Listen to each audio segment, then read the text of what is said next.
Hey, it's DIY with Sav, and in today's video, I'm going to show you how to make some delicious Nissin pot noodles with a twist.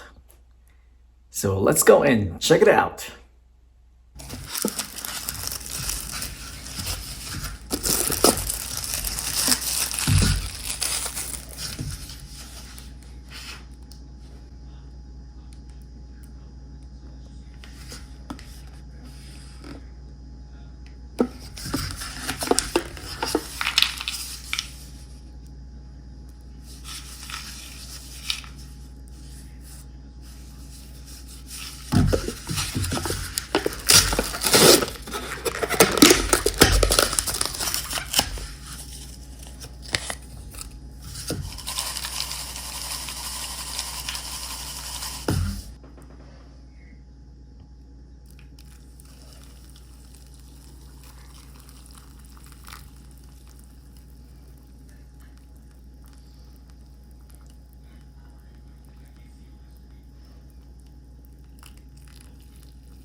So I hope you enjoyed the video that was delicious pot noodles with a twist.